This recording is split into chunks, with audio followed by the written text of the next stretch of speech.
India versus England second Odia match. India అయితే match అయితే గెలిచింది భయ్య. మరి ఇంగ్లాండ్ అయితే టాస్ గెలిచి ఫస్ట్ బ్యాటింగ్ అయితే తీసుకున్నది. అదేంది భయ్య, ఫస్ట్ మ్యాచ్ లో కూడా ఫస్ట్ బ్యాటింగ్ తీసుకున్నది అండ్ ఈ మ్యాచ్ లో కూడా ఫస్ట్ బ్యాటింగ్ తీసుకున్నది.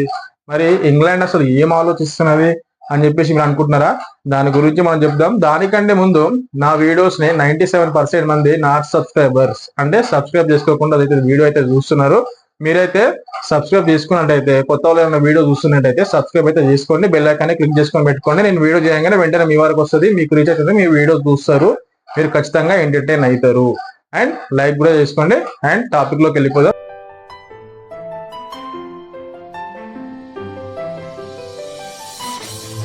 India versus England. అసలు ఇండియా స్క్వాడ్ ఏంది, ఇంగ్లాండ్ స్క్వాడ్ ఏంది? మరి ఇంగ్లాండ్ టాస్ గెలిచి ఎందుకు బ్యాటింగ్ తీసుకుంది భయ్యానంటే, first India squad Harshdeep Singh ఆడుతున్నాడా, హర్షిత్ రాణా ఆడుతున్నాడా, అండ్ కుల్దీప్ యాదవ్ ఎందుకు ఆడతలేడు? అనేది తెలుసుకోవాలి కదా. అరే భయ్యా, మాకు ఫస్ట్ రోహిత్ శర్మ గురించి చెప్పు భయ్యా. నువ్వు అదేదో చెప్తావంటే ఫస్ట్ రోహిత్ శర్మ గురించి చెప్తావని చెప్పేసి మేము వెయిట్ చేస్తున్నాం. అరే ఆగు భయ్యా ఆగు, ఫస్ట్ ఇండియన్ స్క్వాడ్ గురించి చెప్పాలి కదా, దాని తర్వాత ఇంగ్లాండ్ స్క్వాడ్ గురించి చెప్పాలి కదా, దాని తర్వాత రోహిత్ శర్మ గురించి ఖచ్చితంగా చెప్తాను ఈ వీడియోలో. అర్థమవుతుందా? ఫస్ట్ ఇండియన్ స్క్వాడ్ లో అయితే హర్షదీప్ సింగ్ ఆడట్లే, హర్షిత్ రాణానే ఆడుతున్నాడు. అండ్ కుల్దీప్ యాదవ్ ఆడలే. మరి ఎవరు ఆడారు? కుల్దీప్ యాదవ్ ప్లేస్ లో వరుణ్ చక్రవర్తి వచ్చిండు. అండ్ ఇంకోటి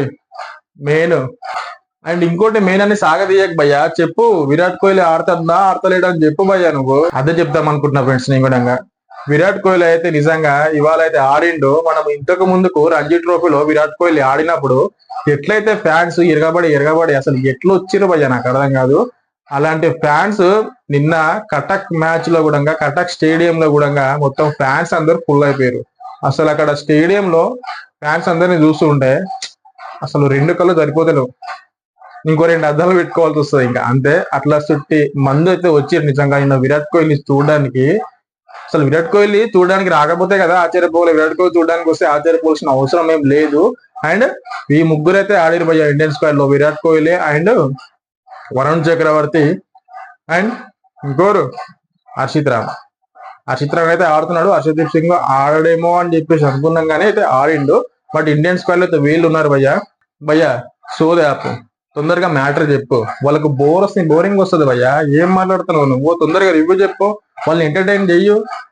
అవును భయ్యా, కరెక్టే, వాడు కూడా చెప్పింది కరెక్టే కదా. ఫస్ట్ మనము ఇంగ్లాండ్ స్క్వాడ్ గురించి కూడా తెలుసుకుందాం. మరి ఇంగ్లాండ్ స్క్వాడ్ లో ఎవరెవరైతే రీప్లేస్మెంట్ అయ్యారంటే, జాకోబ్ బెథెల్ అండ్ ఆడలేడు, అండ్ బ్యాడెన్ కార్స్ కూడా ఆడలేడు. వాళ్ళ ప్లేస్ లో అయితే ఎట్కిన్సన్ వచ్చిండు అండ్ ఓవర్టన్ వచ్చిండు. అండ్ టోటల్ గా ఇంగ్లాండ్ ప్లేయింగ్ 11 అయితే ఇది, ఇండియా ప్లేయింగ్ 11 అయితే ఇది. మరి ఇంగ్లాండ్ అయితే టాస్ గెలిచి బ్యాటింగ్ అయితే తీసుకుంది భయ్యా. మరి ఎందుకు బ్యాటింగ్ తీసుకుందాం? మరి ఇంగ్లాండ్ జాస్ బట్లర్ కానీ మిగతా కానీ ఏం డిసైడ్ చేసుకుంటారు, ఏం ఆలోచిస్తారు అర్థం కావట్లేదు. మరి వాళ్ళ స్ట్రెంగ్త్ అంటే వాళ్ళకి కొంచెం వీక్నెస్ ఉంది, బ్యాటింగ్ ఆడరు కాబట్టి ఫస్ట్ బ్యాటింగ్ వచ్చేసి కొంచెం ఏం ప్రెషర్ లేకుండా ఆడొచ్చు, మంచిగా స్కోర్ చేయొచ్చు కాబట్టి వాళ్ళు ఫస్ట్ బ్యాటింగ్ తీసుకోవచ్చు, చెప్పలేము మరి. అందుకే వాళ్ళు ఫస్ట్ బ్యాటింగ్ తీసుకున్నారు. మరి ఫస్ట్ బ్యాటింగ్ తీసుకొని ఎంత రన్స్ చేశారు? 49.5 ఓవర్స్ లో, అంటే ఒక బాల్ మిగిలిన ఆల్అౌట్ అయిపోయి 304 రన్స్ అయితే చేసారు. మరి దీంట్లో అయితే పర్ఫార్మెన్స్ అయితే ఎవరు మంచిగా చేసారు భయ్యా అని అంటే నిజంగా ఫిలిప్ సాల్ట్ మంచిగా ఆడిండు. బెండకెట్ 60+ రన్స్ చేసిండు. దాని తర్వాత వచ్చిన జోయ్ రూట్ 60+ రన్స్ చేసిండు. దాని తర్వాత వచ్చిన బట్లర్ గానీ, హ్యారీబ్రో గానీ, లేమ్ లివింగ్స్టోన్ గానీ ఏమైనా ఆడిరా భయ్యా, మంచిగా ఆడిరు. లాస్ట్ మ్యాచ్ లో కంటే ఈ మ్యాచ్ లో కొంచెం పర్ఫార్మెన్స్ మంచిగా ఉన్నది కాబట్టి 304 రన్స్ అయితే చేసిరు భయ్యా నిజంగా వాళ్ళైతే. హలో ఏంది మొత్తం చెప్పుకుంటూ పోతున్నావు? మాకేం అర్థం కావట్లేదు నువ్వు చెప్పేది. ఫస్ట్ ఏ బౌలర్ అయితే ఎక్కువ వికెట్లు తీసినాడు మన ఇండియా నుంచి అది చెప్పు భయ్యా. వీనికి కాగట్లేదు భయ్యా, చెప్పేదాకా వింటలేడు. నేను చెప్తా కదా, నన్ను మధ్యలో డిస్టర్బ్ చేస్తున్నాడు. ఇండియాలో నిజంగా రవీంద్ర జడేజా అయితే 3 వికెట్స్ తీసిండు భయ్యా. రవీంద్ర జడేజా అయితే మస్తు ఆడిండు. మిగతా వాళ్ళు కూడా షమ్మి గానీ, హార్దిక్ పాండ్యా గానీ వీళ్ళు కూడా చెరొక వికెట్ తీసుకున్నారు. అండ్ ఫస్ట్ వికెట్ పడ్డది అయితే ఫిలిప్ సాల్ట్ది, వరుణ్ చక్రవర్తి అయితే తీసిండు. అండ్ హర్షిత్ రాణా కూడా ఒక వికెట్ పడ్డది. వరుణ్ చక్రవర్తి నిజంగా 50 ఓవర్స్ ఎట్లయితే ఫీల్డింగ్ చేస్తాడో అని చెప్పేసి అనుకున్నాం, కానీ పర్లేదు, ఇట్లనే మంచిగా ఆడాలని చెప్పేసి వరుణ్ చక్రవర్తిని అనుకుందాం. కానీ గౌతమ్ గంభీర్ ఏం ఆలోచిస్తుందో అయితే మనకైతే తెలియదు. అండ్ నెక్స్ట్ మ్యాచ్ లో హర్షదీప్ సింగ్ అయితే ఖచ్చితంగా ఆడతాడు, ఖచ్చితంగా ఆడాలి కూడా. ఎందుకంటే నెక్స్ట్ ICC ఛాంపియన్షిప్ ట్రోఫీ అయితే వస్తుంది కాబట్టి నెక్స్ట్ అవే మ్యాచ్లు ఉన్నాయి కాబట్టి ఖచ్చితంగా హర్షదీప్ సింగ్ అయితే ఆడాలి మ్యాచ్ లో. మీరేమనుకుంటారో కింద కామెంట్ సెక్షన్ లో కామెంట్ రాయండి. జై రోహిత్ శర్మ, జై రోహిత్ శర్మ. రోహిత్ శర్మ గురించి చెప్పు, నువ్వు మిగతా అంతా చెప్తున్నావు కానీ రోహిత్ శర్మ గురించి స్టార్టింగ్ చెప్తాను కదా, మరి ఎందుకు చెప్పట్లేవు చెప్పు. రోహిత్ శర్మ గురించి చెప్పేదాకా అసలు వింటలేడు భయ్య. చెప్పేద్దాం రోహిత్ శర్మ గురించి. నిజంగా ఎన్నో అవమానాలు, ఎంతో మంది ఎన్నో అన్నారు, ఎంతో మంది రిటైర్మెంట్ తీసుకోవాలని చెప్పేసి అన్నారు. ఎంతో మంది వచ్చినాక ఆగమాగం ఆడుతున్నాడు, షాట్లు కొడుతున్నాడు, వెంటనే రాగానే 6లు 4లు కొడదామని చూస్తున్నాడు. కనీసం సెట్ అయ్యేదాకా మంచి ఆడాలని చెప్పేసి ఎంతో మంది ఉచిత సలహాలు ఇచ్చిర్రు, ఎంతో మంది మాట్లాడారు. ఒక 2-3 మ్యాచ్లు ఆడకపోయేసరికి, ఒక 2-3 సిరీస్లు ఆడపోయేసరికి రోహిత్ శర్మ ఎంతో చేసిండు మన దేశానికి, అవన్నీ మర్చిపోయారు. వాళ్ళకు మెమొరీ పవర్ చాలా తక్కువేమో, మరి మనకైతే తెలియదు. కానీ రోహిత్ శర్మ అయితే ఏమైనా కంబ్యాక్ ఇచ్చిండ భయ్యా. నిజంగా సెంచరీ 119 రన్స్ అయితే వేసిండు భయ్యా. నిజంగా రోహిత్ శర్మ హ్యాట్స్ ఆఫ్ భయ్యా. నిజంగా నీకు అలాంటి కంబ్యాక్ ఇవ్వడం అనేది నిజంగా ప్రతి ఒక్కరి నోర్లు అయితే మూపించేసేసినావు. అండ్ గ్రౌండ్ లో ఉన్న ప్రతి ఒక్కరు కూడా లేచి సప్పట్లు కొట్టాల్సిందే. అలాంటి పర్ఫార్మెన్స్ అయితే రోహిత్ శర్మ ఇచ్చిండు. ఓన్లీ వీని కోసం చెప్పిన భయ్యా ఇప్పుడు రోహిత్ శర్మ గురించి. అంటే వీని కోసం కాదు, మీ అందరి కోసం కూడా రోహిత్ శర్మ గురించి ముందే చెప్పిన. ఎందుకంటే ఫస్ట్ ఇంగ్లాండ్ ఇన్నింగ్స్, దాని తర్వాత ఇండియా ఇన్నింగ్స్ వస్తుంది. కానీ దానికంటే ముందే రోహిత్ శర్మ గురించి చెప్పిన. ఎందుకంటే వీని కాగట్లేదు, వీనితో పాటు నాకు కూడా కాగట్లేదు భయ్యా. As a Rohit Sharma fan నేను కూడా, ఇండియన్ ఫ్యాన్ నేను కూడా. రోహిత్ శర్మ అట్లా ఆడినప్పుడు చెప్పకుండా మిగతావి చెప్పలేకపోతున్నా కాబట్టి రోహిత్ శర్మ గురించి అయితే చెప్పేసిన. మళ్ళీ రోహిత్ శర్మ గురించి ఇండియా ఇన్నింగ్స్ లో మాట్లాడుకుందాం. అండ్ ఇంగ్లాండ్ అయితే 304 రన్స్ అయితే స్కోర్ చేసి ఆల్అౌట్ అయింది. వీళ్ళైతే వికెట్లు తీసుకున్నారు. ఎవరు? రవీంద్ర జడేజా 3 తీసుకున్నాడు, ముహమ్మద్ షమి 1, హార్దిక్ పాండ్యా 1, హర్షిత్ రాణా 1, వరుణ్ చక్రవర్తి 1. మిగతా వాళ్ళు రన్అట్స్ అయ్యారు. 7 వికెట్స్ అయితే వేసిర్రు, 3 రన్అట్స్ అయితే అయిపోయింది భయ్య. 304 రన్స్ అయితే వేసిర్రు. మరి సెకండ్ ఇన్నింగ్స్ ఇండియా అయితే బ్యాటింగ్ వచ్చింది చూడు. ఇంకా ఇంగ్లాండ్ బౌలర్లు డిసైడ్ అయిపోయారు రోహిత్ శర్మ తోటి ఖచ్చితంగా సెంచరీ కొట్టేయాలని చెప్పేసి. అండ్ దీనికంటే ముందు వీళ్ళు మంచిగా ఆడుతున్న సమయంలో ఒకటి లైటింగ్ అయితే అంతరాయం అయితే వచ్చింది భయ్య మ్యాచ్ కి అయితే. నిజంగా వెరీ డిసప్పాయింట్మెంట్ అది. ఇంత ఈ 2025 జనరేషన్ లో ఉన్న మనకి ఇలాంటి అంతరాయాలు రావడం అనేది నిజంగా అది వెరీ డిసప్పాయింట్మెంట్. ఫ్యాన్స్ అందరు వేచి చూస్తుంటారు ఇట్లా మ్యాచ్ ని.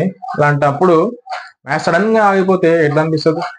మ్యాచ్ మంచి రసవత్తరంగా సాగుతున్నప్పుడు వర్షం వస్తే ఎట్లుంటది? అంత డిసప్పాయింట్మెంట్ అయితే అయ్యింది నిన్న. కానీ ఎట్ ద ఎండ్ అయితే లైట్స్ అయితే ఫిక్స్ చేసారు. మళ్ళీ మ్యాచ్ అయితే రీస్టార్ట్ అయ్యింది.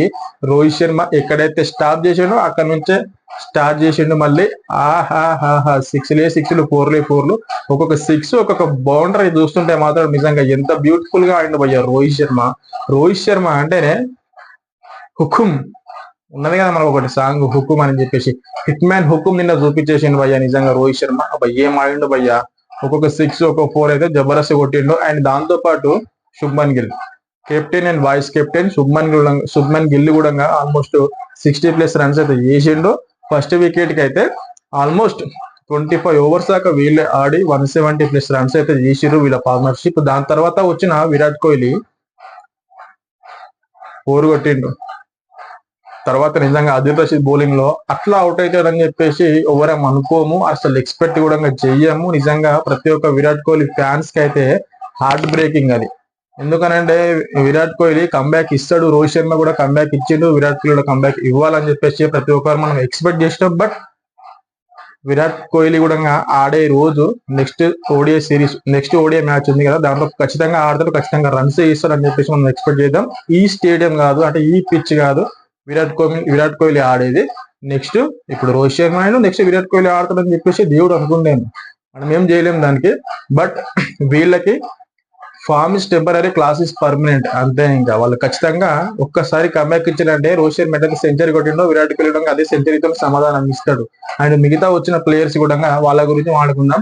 శుభ్మన్ గిల్ అయితే అవుట్ అయిపోయిన తర్వాత విరాట్ కోహ్లీ వచ్చి అవుట్ అయిపోయాడు. దాని తర్వాత వచ్చిన కేఎల్ రాహుల్, దాని తర్వాత వచ్చిన అక్షర్ పటేల్ గురించి మనం ఆడుకోవాలి. వేరే విధంగా అక్షర్ పటేల్ ఏం ఆడుతున్నాడు బై, నిజంగా 40+ రన్స్ అయితే చేసిండు అక్షర్ పటేల్. అండ్ మిగతా వాళ్ళు కూడా హార్దిక్ పాండ్యా, జడేజా గానీ విన్నింగ్ రన్స్ 2 బౌండరీస్ అయితే కొట్టిర్రు. ఎటకేళ్ళకి మనకైతే 45 ఓవర్లలోనే మనకైతే మ్యాచ్ అయితే విజయాన్ని అందించారు భయ్య. 308 రన్స్. బెస్ట్ పర్ఫార్మెన్స్ అయితే రోహిత్ శర్మ మస్తు ఆడిండు. ప్రతి ఒక్క రోహిత్ శర్మ ఫ్యాన్స్ కి అయితే నిజంగా ఫుల్ హ్యాపీగా ఉంటారు. మస్తు ఆడిండు భయ్య నిజంగా రోహిత్ శర్మ. అండ్ ఈ వీడియో కనుక మీకు నచ్చినట్టయితే లైక్ చేయండి, కామెంట్ చేయండి, షేర్ చేయండి. కొత్త వాళ్ళు ఎవరైనా చూసుకుంటే మాత్రం సబ్స్క్రైబ్ అయితే చేసుకోండి భయ్య. ఓకేనా? అండ్ నెక్స్ట్ వీడియోలో మళ్ళీ మనం కలుద్దాం. అప్పటి వరకు థ్యాంక్ యూ.